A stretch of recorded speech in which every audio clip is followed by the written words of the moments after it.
Hello. Well, hello everybody, and welcome to another episode of Ascension with A Course in Miracles. And I was just sharing that I just love doing these things. That it's so easy.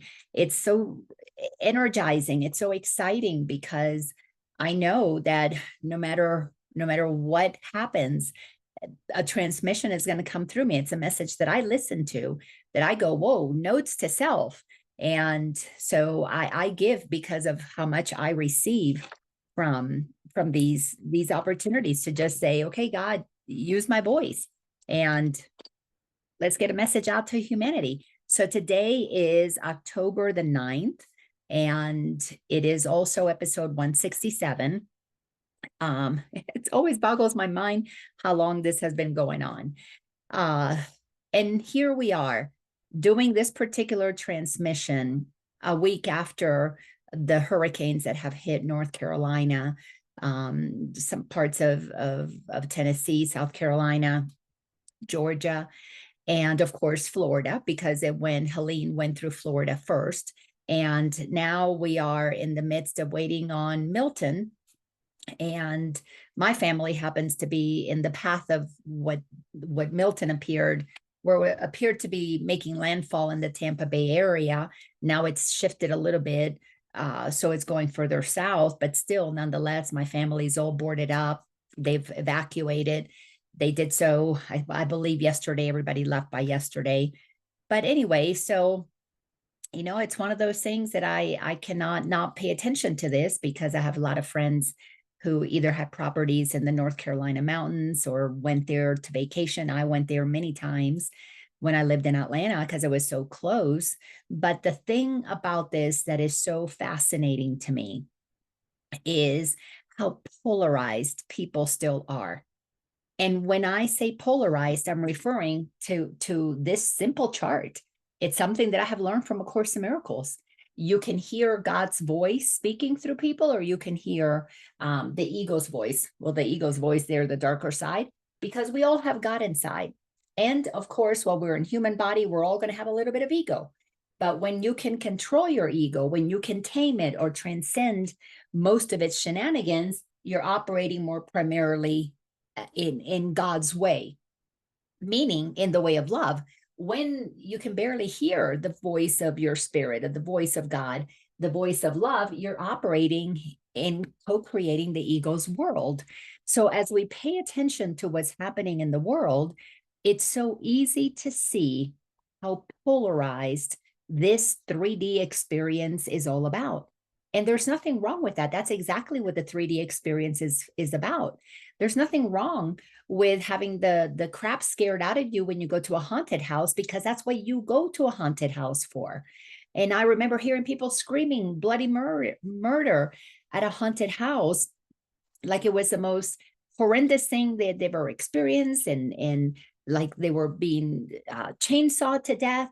All of those things were part of the experience, but every single one of those people bought a ticket to get into the haunted house. And they're screaming bloody murder, but they bought a ticket to go into the haunted house. I bought a ticket to the haunted house one time. As the last ticket I ever bought. I went there. I was like, why am I coming here to be scared? And even though I know it was pretend, I would still jump in horror when somebody jumped out in front of me with a bloody head or whatever it was. I knew it was fake. I knew every bit of it was made up. I knew some of the actors that played those roles that loved Halloween because they got to play those roles. I knew that, and I still had a reaction. Why? Because that's what the ego does. The ego is all about reacting to whatever is happening. There's no opportunity for discernment, even if you know the truth. Even if you know, don't even go to the haunted house, go to a movie. How many horror movies did my daughter see? She loved horror movies. She went and saw them and screamed. And I'm like, why do you keep going? Oh, it's fun. Well, we keep incarnating on this planet because it's fun. It's fun. The 3D experience at the lower levels of consciousness, meaning when we're operating in this low frequency, Well, it appears to be fun. It appears to be a lot of fun to go into contraction. I'm getting this chart redone so that it's a spiral. I don't know how many times I've told people it's a spiral, and they're like, oh, I didn't remember it was a spiral. It's a spiral because you have to see that you go around and around and around and around. And every time you circle around, when you begin to understand timelines, you're looking at 26,000 year cycles. We are coming out of a 26,000 year cycle. All of humanity, the planet, the solar system, the galaxy that we're in, all of it is moving through a 26,000 year cycle. We are on the verge of completing a 26,000 year cycle, which is why our galaxy is moving through, our solar system is moving through a photon belt, meaning that we're moving through a place in space where we're receiving a lot of light to help illuminate the possibility, the potential. Do you want to go more into the light, or do you want to go more into the darkness? Meaning, do you want to buy another ticket for the haunted house, or do you want to get out? Are you done with a haunted house? Are you done with a low frequency game? There's nothing wrong with it. There is absolutely zero wrong with suffering. It's an opportunity to learn. It's an opportunity to experience who we are. And the more wound up we get, the tighter we get on this journey, the more that we descend into the lower realms. And, some of us may have already gone that low and we're ascending. Some of us don't need to go that low. We're observing it and going, get me off of this thing. But many are choosing to go even lower, because that is possible in the game of infinite possibilities. So we've been reading in A Course in Miracles in the last couple of, well, it's been quite a while. We started chapter 30. Let me go back. It's always amazes me. We started chapter 30, and we just started there because that's where I was told to start. And that was back in March of 2023. We've been in the new beginning, taking it sometimes one paragraph at a time and discussing specific things. When we started reading this in 23, March of 23, over a year ago, we started with the rules for decision. And it meant decisions are continuous. When you are making decisions, they will never stop, because you're an infinite being. You're going to live on forever, meaning you're going to be making decisions for eternity. And then we looked at in that particular section how we were going to stop making decisions by ourselves. And it's an easy thing to say, but it's a very hard thing to do. That's what this journey is all about. The journey of ascension is to relinquish listening to the ego in that poster and moving to listen more to God. And the way that you practice that is everyday situations. Everything that is an irritation is an invitation. And you, little by little, begin the process of ascension. You make a choice today. You make another decision today. You change your mind. You do it differently. You go with God instead of ego. You go with love instead of fear. And little by little, you move on that spiral, and we move into higher dimensions. But you cannot move out of the ego until you make a very important decision to listen to the voice for God, to not make any more decisions by yourself. And then we went on to see how to become humble. There's a whole section there, how to become humble, which is to say, you know what? I'm not going to decide on my own. I'm going to just let God take over. And then we admit, when we make an error, when we do something with the ego, we go, I hope I was wrong. I hope I was wrong. I don't want to be right anymore about what the ego says is true. I don't want to be right about, I know better than anybody else. I don't want to be right about my victimization. That is an important part that we learn inside of this chapter called The New Beginning, because the new beginning is about recognizing there is an old way of doing things with the ego. I want to start anew. Every single time we make a decision to go with God, we start new. That's just the way that it is. So we humble ourselves, we admit that we were wrong. And then what comes after that is the freedom of will. We understand that we have free will. Our will is totally free to do whatever we want to do, to buy the ticket into the haunted house or to sit it out, to buy the ticket to the haunted house and only go in a couple of rooms and leave. We have free will, or to go all the way through and then come back around and come back around and come back around. Because every Halloween, my friends that put on those haunted houses in Georgia, it was different. Every year was different. I mean, they couldn't keep doing the same thing and expect people to keep paying money and come back. So they changed it up. So every time you come to planet Earth, you change it up. You're going to have different characters in your family. You're going to have different opportunities. You may have different careers, different gender. You may have different race. So this is why we have to understand that everybody's just playing a character. To be mad or angry at the person from this region or that race or that gender is to show how immature we are in our awareness of truth. And I say that very lovingly because I've been so immature in my perspective.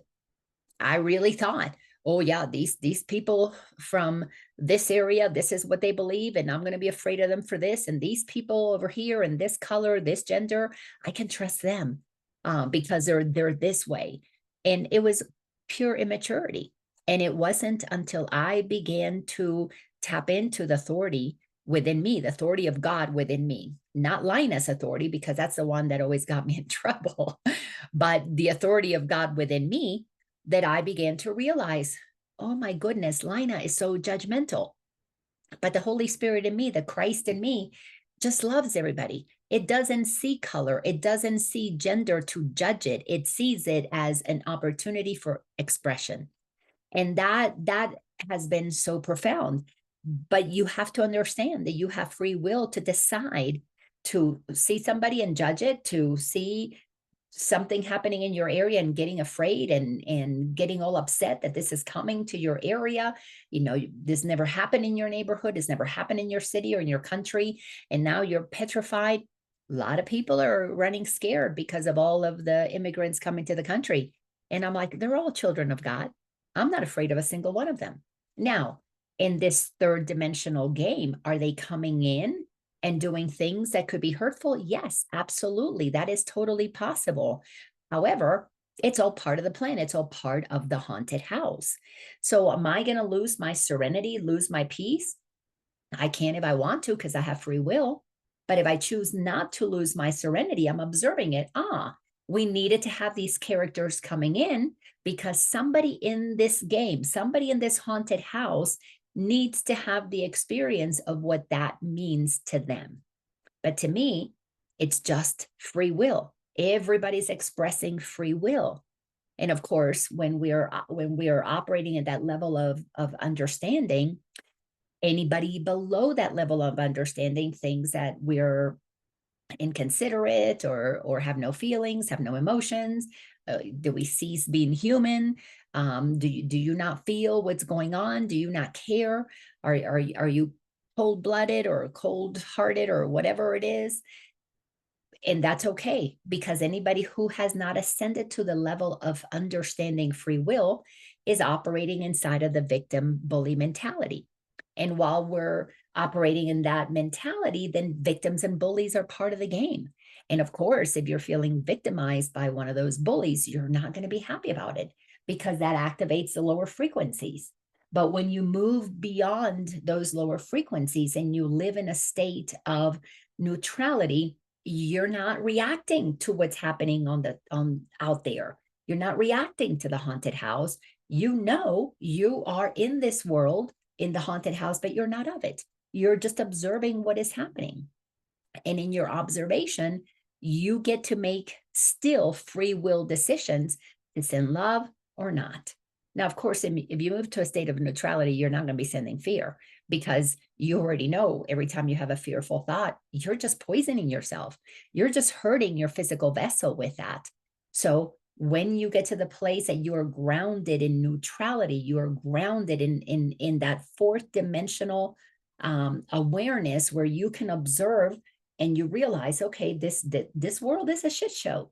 That this is where terrible things happen because we have free will and they can. Once you move to that place and you realize that everything, every bit of it is staged out, every bit of it, everybody's a character, everybody is an actor, an actress, everything is staged because, as the Course in Miracles tells us, the script is written. Once we accept that, now we stop arguing with it. We stop fighting with it. We begin to listen to the guidance within us that is guiding us out of being sucked by it, being tethered to it, or grounded in it, or whatever you might want to call it. We are untethering our soul, meaning you can't have anything outside of you that causes fear. Otherwise, you believe that the outside has more power over you. You're not free yet. And that's why this work requires incredible amount of honesty, because most spiritual people don't want to be honest that they're actually still afraid, that they're actually still believing that the outside has power over them, that the hurricane has power over them, that the government has power over them, that the military has power over them. And while we still put any kind of power outside of us, we don't understand free will. So the Course does its best possible job. I mean, it's so clear to explain it. We have to be honest about, are we reading the Course in Miracles down here where there's still a lot of guilt and shame? Are we reading the Course in Miracles where we are operating with anger and we want to take revenge?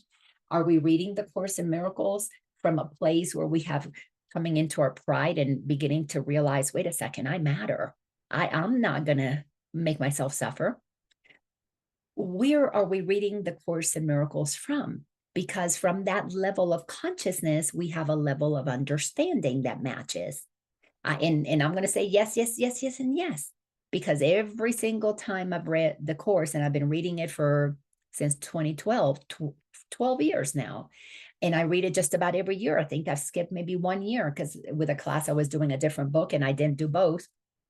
But the rest of the time, I always do both. I do whatever class I'm teaching on, and then do the Course. This year, it happens that we're all doing the lessons together in my class and my personal life, and so that's wonderful. But I still learn from it. I cannot imagine not opening up the Course to my very last day and still receive something valuable from it, because I am ascending on a spiral, and it is different every single time, but yet it's still the same in that I am inside of this matrix that I know is the world that I have chosen to buy a ticket and come into. But I'm looking at it from so many different angles, so many different facets. And it's as I move about and I see the world, I can see where my ego still wanted to hold on to this situation, or I've released it because I have free will. And once you accept that you have free will, you can't blame anybody else. Then the next thing that was in chapter 30 was beyond all idols. We spent a long time in that section because idols is anything that we give power to, anything that we give authority to. The movie star that we think is the most amazing movie star, we want to be like them, and they're the best, and we work hard and we make our hard-earned money, and we go to the movies, or we go get dressed so we can look like them, and we want to buy the kind of dress that they wore to the Oscars or whatever it is. We idolize our parents, we idolize teachers, we idolize bosses, we idolize government people, we idolize entertainers, movie stars. We idolize a lot of people. And we've got to understand that when we make money or power or specific people idols, inevitably they will fall, because they are operating in a third dimensional duality game, and they will be tempted. They will do things that were not appropriate, and we're going to have our hearts crushed because they were human. We put them on a pedestal and expect only perfection from them, and then they show us their human side, and then we feel so disappointed and we blame them. Well, we need to recognize we put them there. We have free will. We place them there. And if you're thinking with God, you don't put anybody ahead of you because you know that we're all equal. But if you're thinking with the ego, then you have forgotten who you are. You have totally didn't pay attention to the very first part of this section, which was the rules of decision. If you make the decision to put somebody on a pedestal, well, they will fall, because all pedestals are wobbly. They're not grounded on the foundation of truth. If they are, they wouldn't be a pedestal because of equality. Then we looked at the truth behind delusions. We began to understand that attacking people is what keeps those illusions active. And we realized that appearances deceive us. And then we went on to that there's only really one purpose in this world, and the purpose of this world is to forgive. And once we master that ability to forgive, then we begin to realize why we want to forgive, and we begin to justify forgiveness. Forgiveness is what allows us to recognize, okay, that's the one gift that God has given us, is the ability to change our mind, which is what forgiveness is. I changed my mind about that person that I idolized. Now they're equal to me. I forgive myself for putting them on a pedestal. Now they're equal. I forgive myself for putting the government on a pedestal, the news media on a pedestal. Now I bring them all and make them all equal to me. I forgive me for putting them there. I forgive them for not knowing what they were doing when I gave them all my power. Because if they were using my power in a loving way, they would have done very different things. We would be living in utopia, but we're not in utopia because those who have been given power by us have misused it because they were listening to the voice of the ego, and the ego always operates in greed, selfishness. It's all about me. So as we are understanding these things and we begin to justify forgiveness, then we begin to create a new interpretation. And the new interpretation allows us to recognize that this world is designed as an opportunity for us to make another choice. And that's it. We're making a choice. Are we going to ascend? Are we going to get off this merry-go-round? Have we been here, done that, tired of that? Then we're going to move on to another opportunity, another way of showing up in this world, maybe another few more incarnations on the planet, but it will be a planet in a higher frequency, because everybody gets to pick the timelines that they operate from. And you pick your timeline by rising to a higher frequency so that you can leave the timeline of the planet that operates with idols and with egos and haves and have-nots and lack and limitation and bullies and victims. When you're done with that, okay, I've seen every single room in this haunted house. I see all the characters. It's boring. That's all that it is. It's boring. There's no expansion. There's no growth. Then you make a conscious decision. I am complete with this frequency. I am ready to ascend to another level. If you can't make that decision, that's why the power of decision is so important, then you are deciding, albeit unconsciously, that you have lessons still going there. And when that 3D world continues to spiral downward, you're just going to go with it until you make the decision, okay, I'm done. I've already done this enough times. So we have opportunities to recognize that there is a changeless reality, which is the last segment that we were in chapter 30. And the changeless reality basically is the recognition that Christ is inside of us. When you know that Christ is within and you accept that and you make the decision to humble yourself and just, God, what would you have me do? And if God wants you to be in this incarnation and experience what it's like to be crucified, then you do that. Because there's nothing that opposes what guides you to do something. And Jesus, that was his lifetime to give us that example 2,000 years ago. We've been spiraling downward 2,000 years.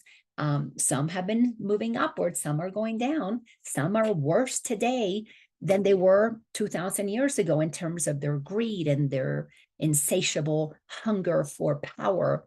Some have been ascending. Some have been deciding, no, I don't want to be in that experience anymore. Well, we are bifurcating now. We're not going to have people who are grabbing power in the same world as those who are ascending. Pretty soon we're going to split because the frequencies are going to be too difficult.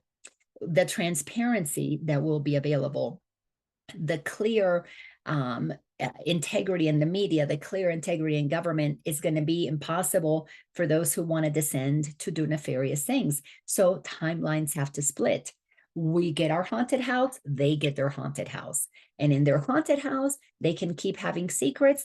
Ours is going to turn into a beautiful garden, and it won't be haunted anymore. We won't need to have those scary things. Maybe it turns into the love canal or something, but we are going to have to shift because the frequencies are going to be too far apart.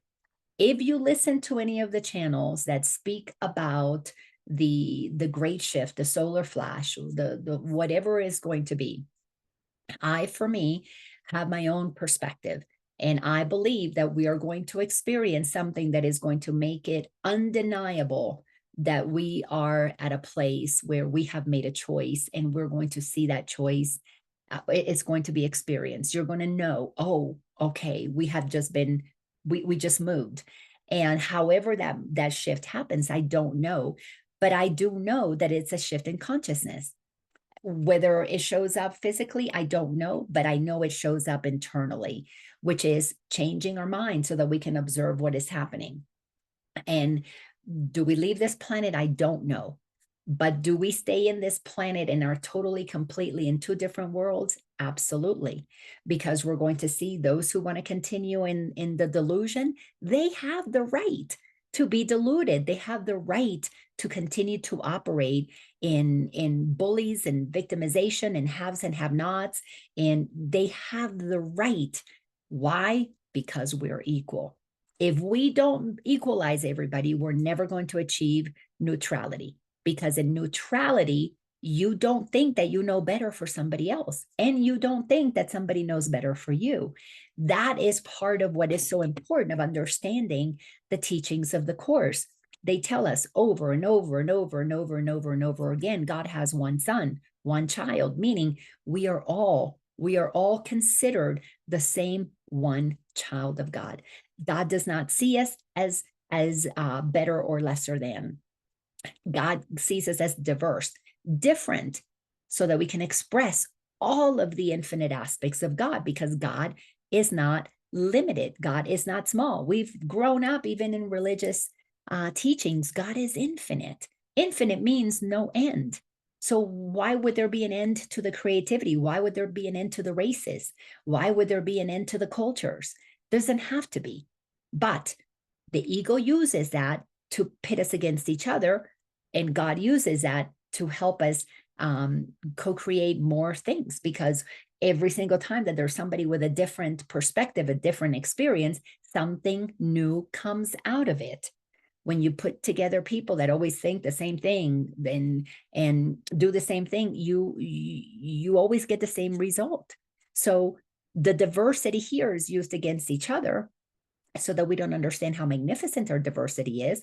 Over here, the diversity is used to magnify our experiences. And from that place, you're in a constant state of joy and exhilaration and excitement. Things are going to be fresh and new all the time.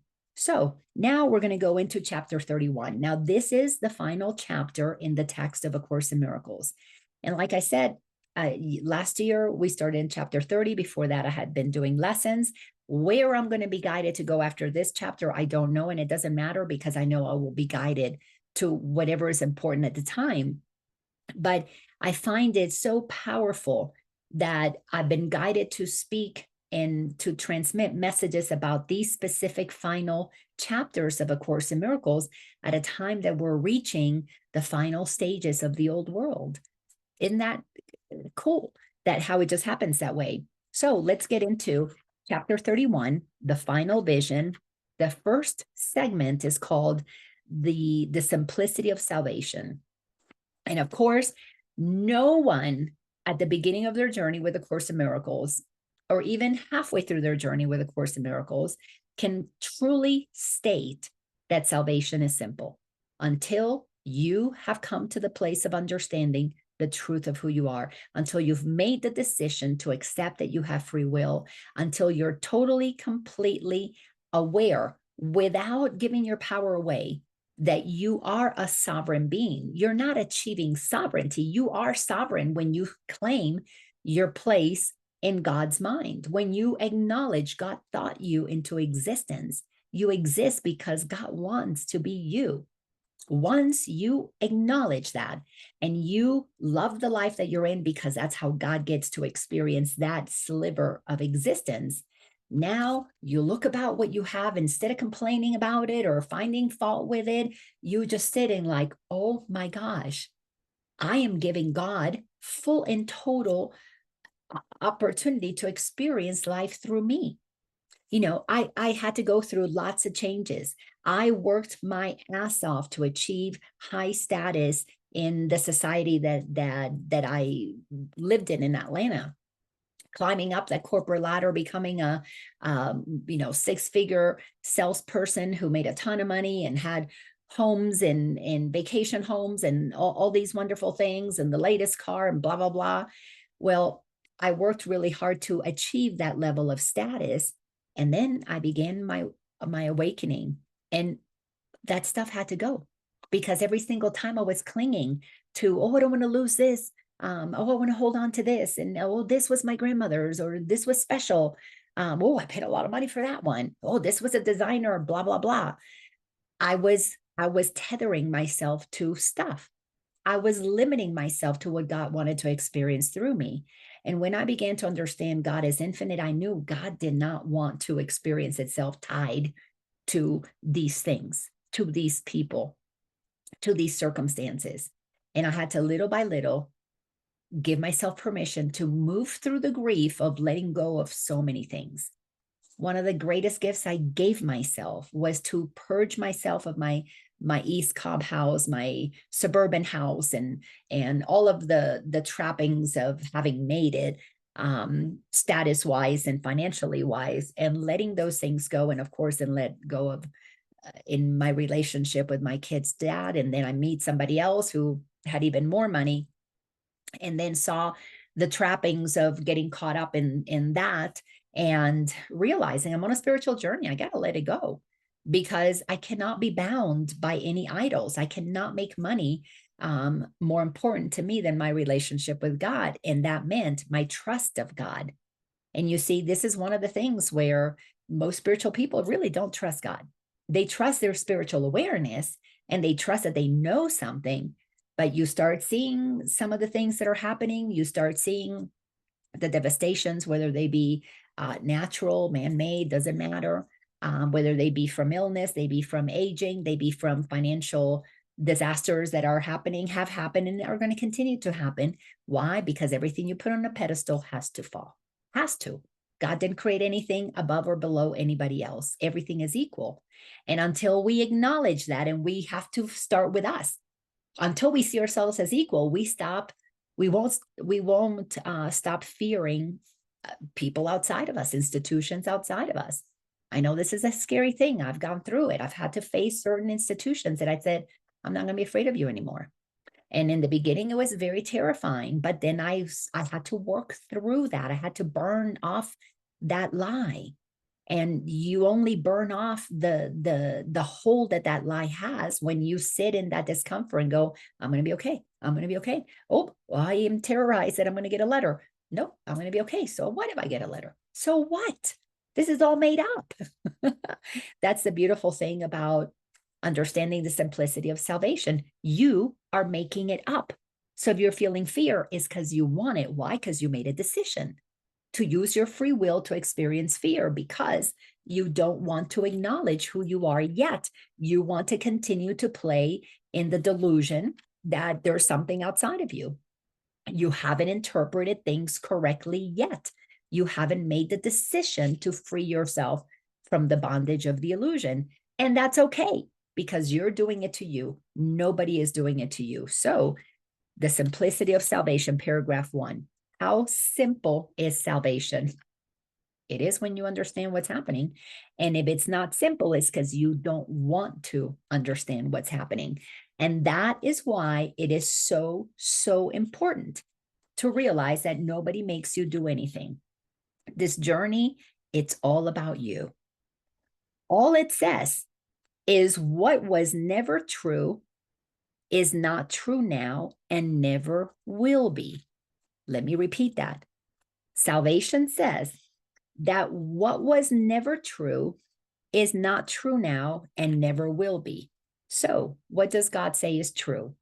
You're eternal, you're made of energy, you're creative. That is what is true. What is not true, that wasn't true before and it's not true now, that you're limited, that you're not eternal, that you are a body. That's not true. That you have a body, but you're not a body. It is not true that you are an ego. That's not true. You made that up. Every single one of us with our free will used our mind to decide, I wonder what it would be like not to be equal. And then we have the experience. But God didn't make us unequal. We chose to experience what it would be like to think what is not true, which is that we are unequal. When we enter into this incarnation, what is true is that we're eternal.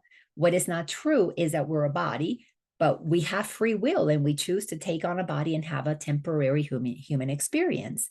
So the impossible has not occurred and can have no effects. It's impossible for you to be a body and limited to a body. It is impossible for you to not be creative. You are made in the image of a creator. Those things are impossible. You cannot not be what you are, but you have free will and you can pretend that you're not. Like a movie star can pretend that they are a character, maybe a character from the 1400s, and wear the period clothing from that time. Does that make it that's true that they're that character?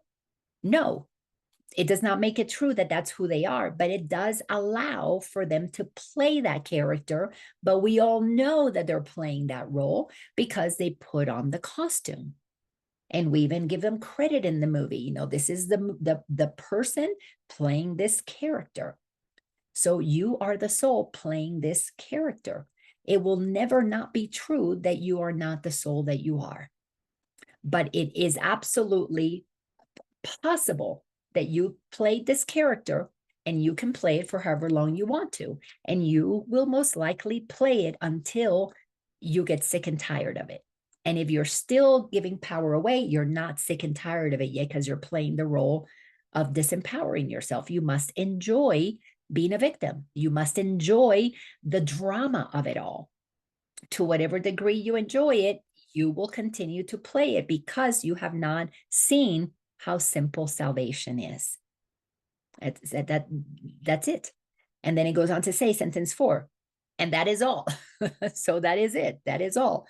Sentence 5, can this be hard to learn by anyone who wants it to be true? If you really want salvation to be simple, you would stop putting obstacles in your own way. When you have a fear, you would stop saying, oh, I'm afraid of so-and-so.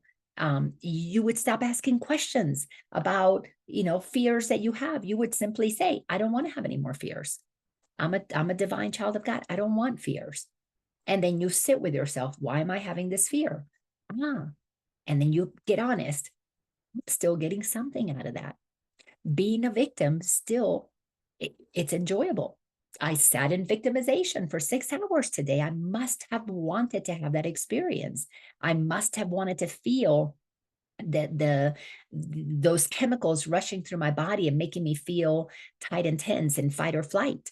I must still enjoy the high of listening to the ego mind.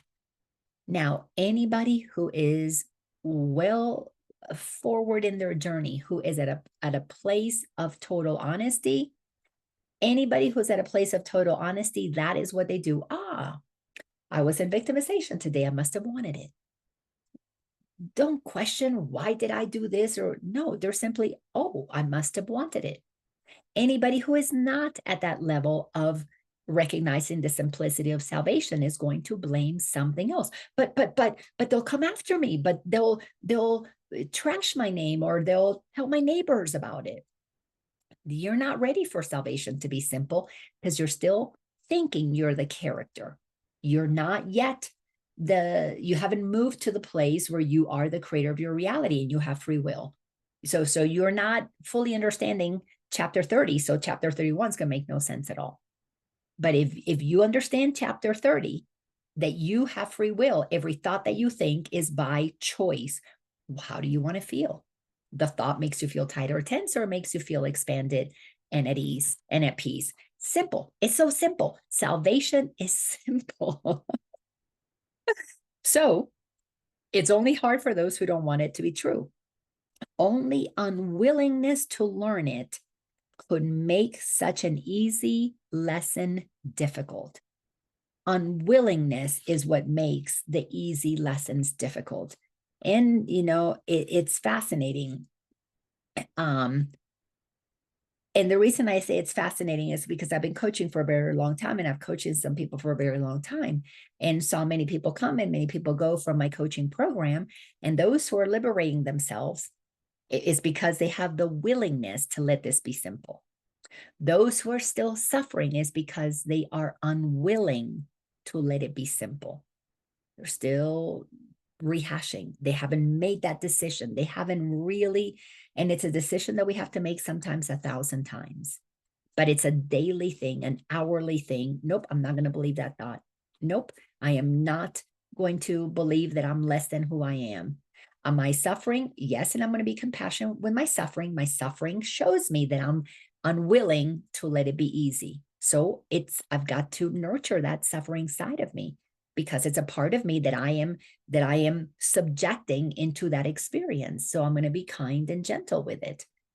But when it hits you that you are the one through your thoughts who creates your reality, salvation is simple. Stop thinking the thoughts that give you the reality that makes you suffer. It's that simple. I'll repeat it again. Stop thinking the thoughts that have you experience the suffering that makes that reality possible. Start thinking the thoughts that create the reality you prefer. A reality where everybody's honest, then you be honest. A reality where everybody's kind, you be kind. A reality where people forgive each other, you become the one who forgives others. You then embody that reality. You become the change you want to see in the world. And then those of like mind begin to be attracted to you. And that group of people that are like-minded is not going to grow exponentially while you're still working through some of your old stuff with your old people, old frequency people. So this is an equal opportunity journey. There's no judgment about anybody on what frequency anybody is, but it is a game that you play with like-minded, like well-matched players. I used to be a tennis player in Atlanta. I played in the Alta League, which was the biggest recreational tennis league in the entire United States, probably the world, I would imagine. And we had, I don't know, like 100,000 players. And you don't just go play with anybody at any time. You played in a specific league.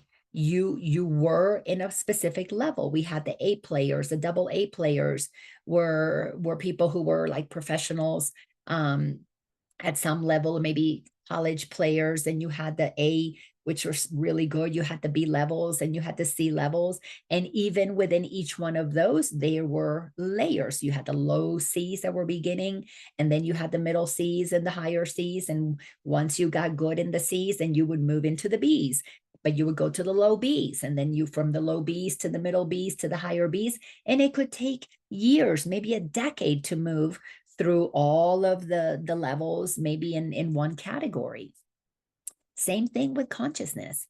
We have those at the lowest frequencies operating in the lowest dimensions of guilt and shame. While there's any guilt or any shame in you, you're anchored into this 3D reality as if it's real to you. It's going to be difficult to leave it while guilt and shame are there, but you have free will.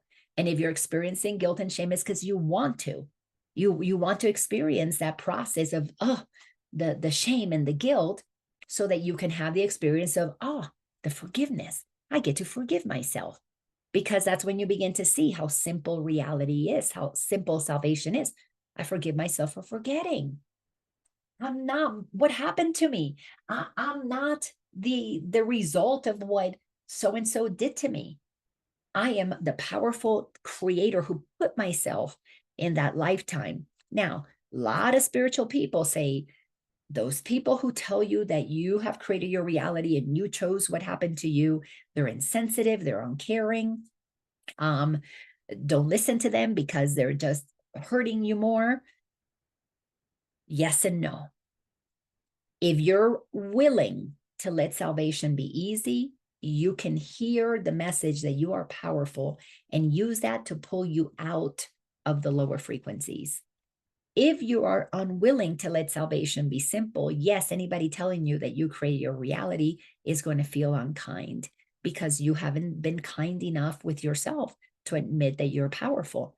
So anybody who tells you that you're powerful is going to come across unkind, and you need it to be unkind so that you can continue to get juice out of being a victim. I mean, it really is that simple. It really is that simple. Then he goes on to say, sentence number 8, you can no longer say that you perceive no differences in false and true.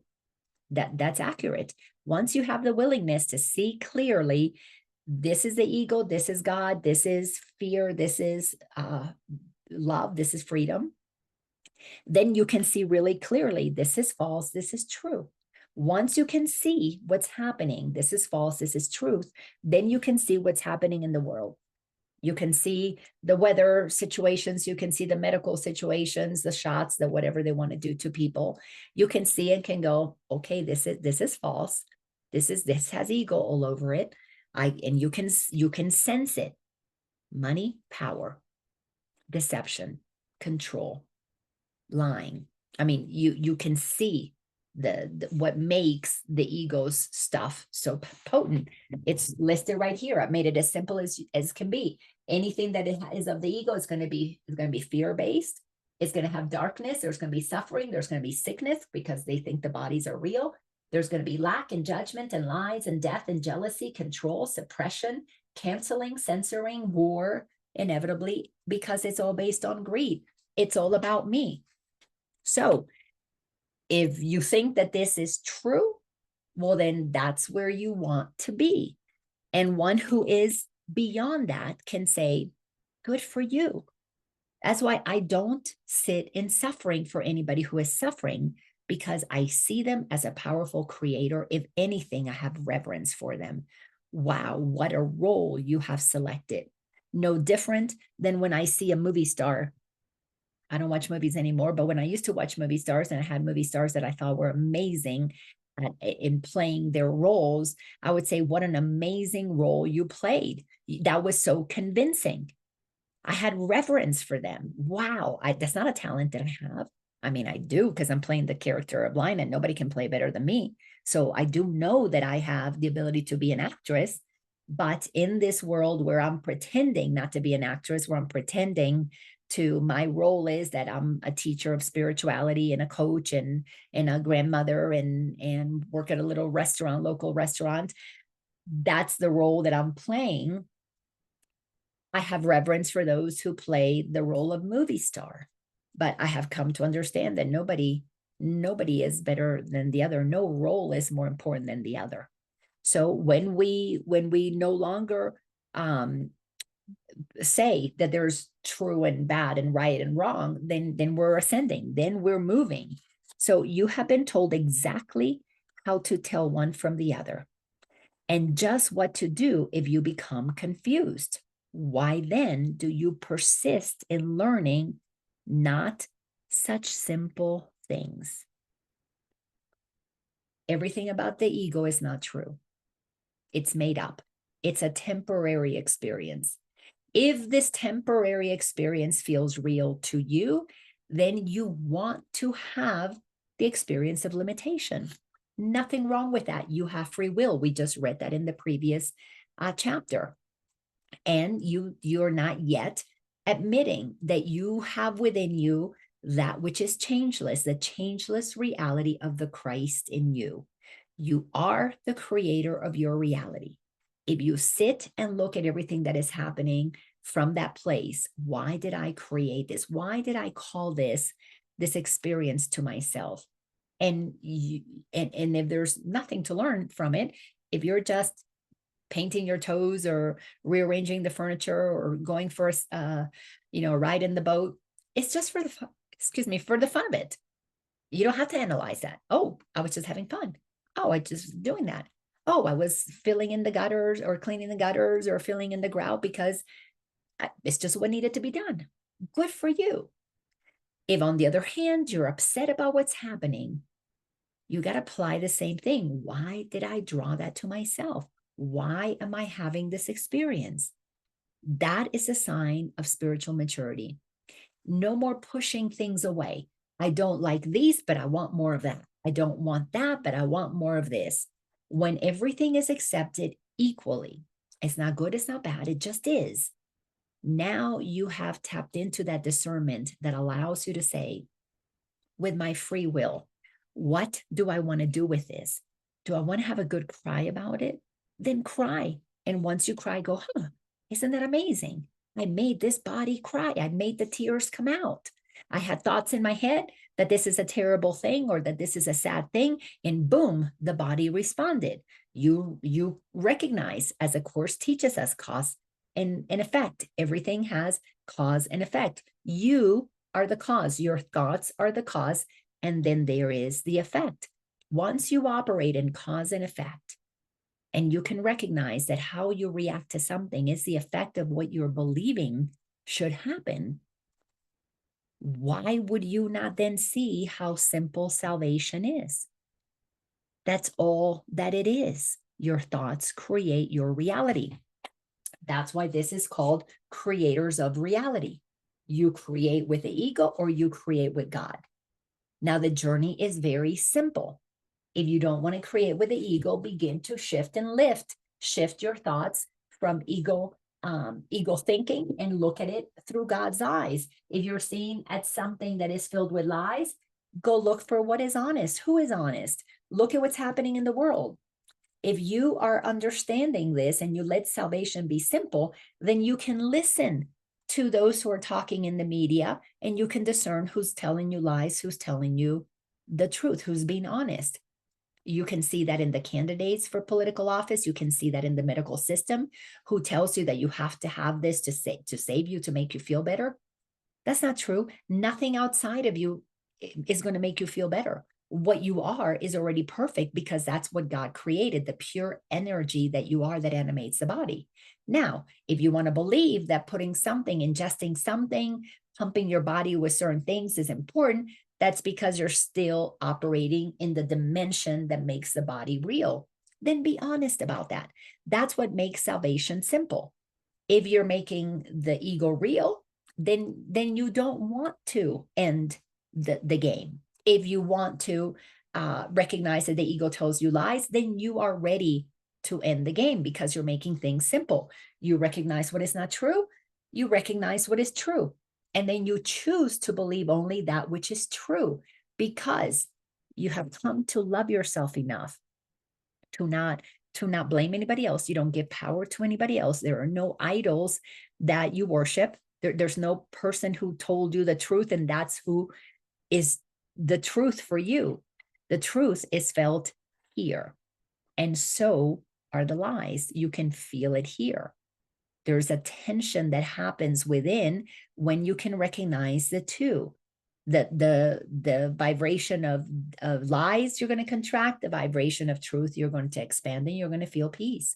You're going to be totally, completely at ease with what is. Will some people think that you have no feelings? That's okay. They can think that because they haven't quite yet gotten to the place where they appreciate that no feelings means you're not being run by your ego. You're not going up and down emotionally. When you are moving to a place of neutrality, you are neutral. There are no up and downs. There's no pendulum swinging from good to bad. You are neutral. And until you get neutral, you can't really ascend to the higher frequencies that are feelings, not emotional feelings, but the feeling of joy, the feeling of peace, the feeling of love. Those frequencies humanity is not used to, because at the lower levels, below neutrality, we are pendulum swinging from left to right, good and bad, ego and God, fear and worries and concerns of retribution. We're swinging and swinging and swinging. We can't get our bearings straight. But when you stop swinging, you begin to come to the middle and you ascend to the level playing field of neutrality. Everything changes, but you have to be willing to get there. And the only way to get to neutral is you have to make a commitment to stop judging. Because once you stop judging, your mind is not going, good, right to wrong, good to bad. It's not a pendulum, it's not swinging. The monkey mind shuts up when it has nothing to judge. But you have to be the one who decides no judging. No judging anymore. Let me just come to the place where I trust that all is as it is. Why? Because we have free will. Why do we have free will? Because God created us all equal. We're all the same. Oh, so then nobody's better. Nope, nobody's better than anybody else. Salvation is simple if you accept that. Salvation is very difficult if you don't. It's that simple again. Oh my goodness. How exciting. So this was episode 167. I'm going to mark that down here. And today, what is it? 10/9/24. Wow. Wow, wow, wow. If anybody has any comments or questions, unmute yourself. Otherwise, please, if you enjoyed this, share it with others. Let's help get this message that the Course in Miracles has so much good information to give to us if we're really serious about waking up. It tells us exactly what to do. We just have to apply the work as it is given, not interpret it, just do it. Just freaking do it. Thank you all so much for being here. Love you all. For all the other previous episodes are on my YouTube channel, Laina Orlando. Mwah. See you all later. Bye-bye. Bye, honey.